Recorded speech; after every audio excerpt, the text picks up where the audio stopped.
Chapter 5. Conversations on Fire. Some conversations don't just burn bridges, they burn you. You don't plan for it to get heated, but suddenly you're raising your voice or shutting all the way down. Your heart's racing, logic is gone. You're not just in a conversation anymore. You're in survival mode. In Conversations on Fire, we step into the emotional minefields that sabotage even our most important relationships. This chapter reveals why some interactions escalate so fast and so hard, why your nervous system overrides your intentions, and why fights often replay with the same script, just different scenes. You'll uncover how your body stores past wounds and brings them into present dialogue.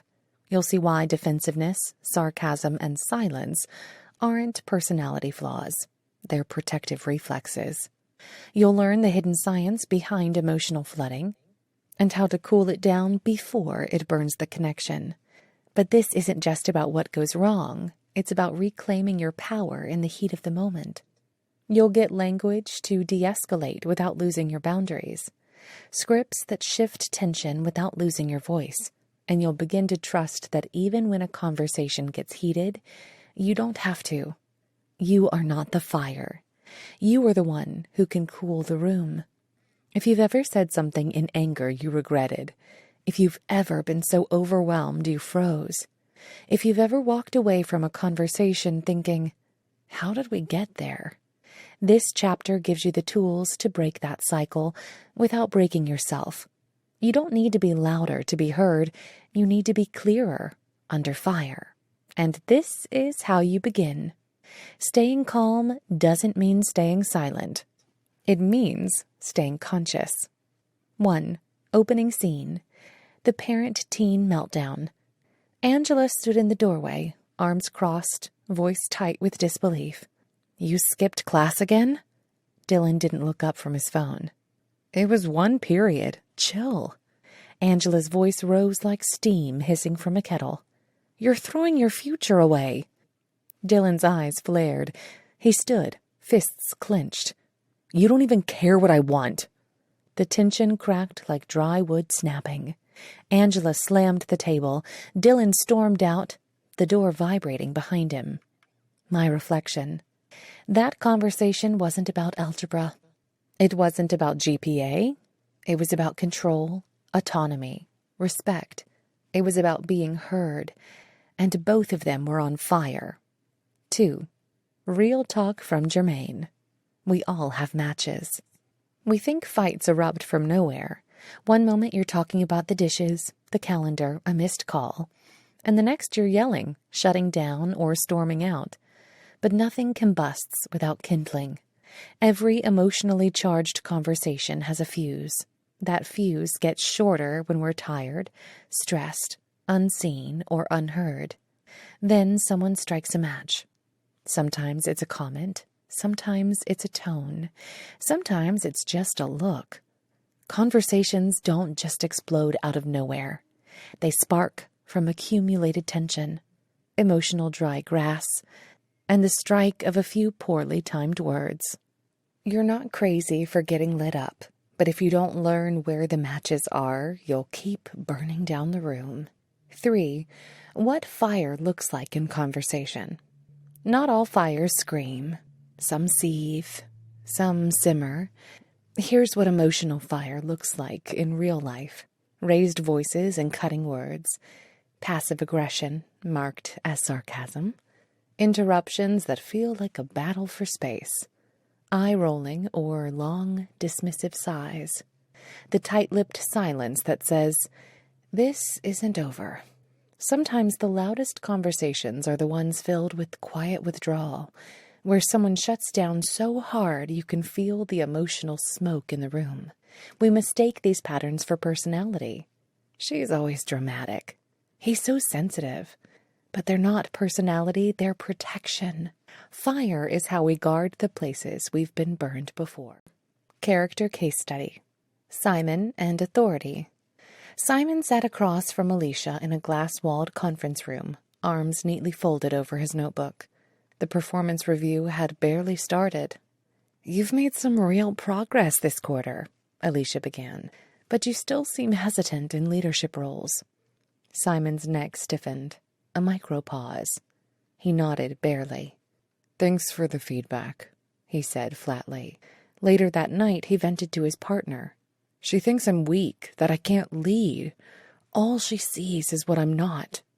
But Alicia hadn't said that, not with her words, not even with her tone. My reflection. Simon didn't explode in that room, but the fire burned anyway, because it wasn't about Alicia.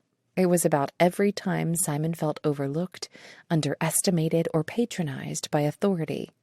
That review ignited something stored in him for years. 5. Why your fire isn't about now.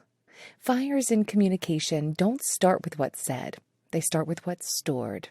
Your nervous system isn't reacting to the moment. It's reacting to memory.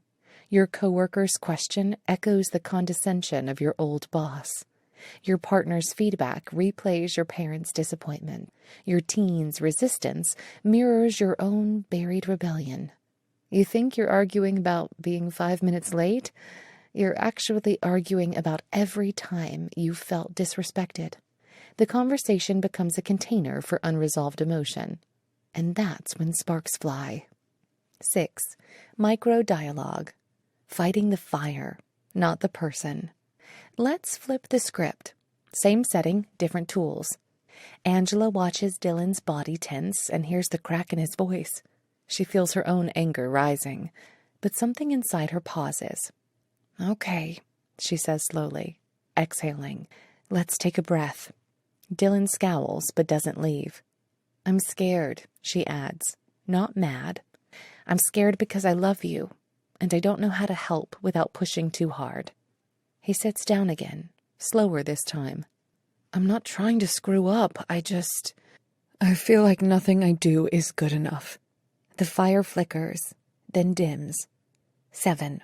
Author reflection. When I fed the flames. Years ago, someone I respected told me I was hard to work with.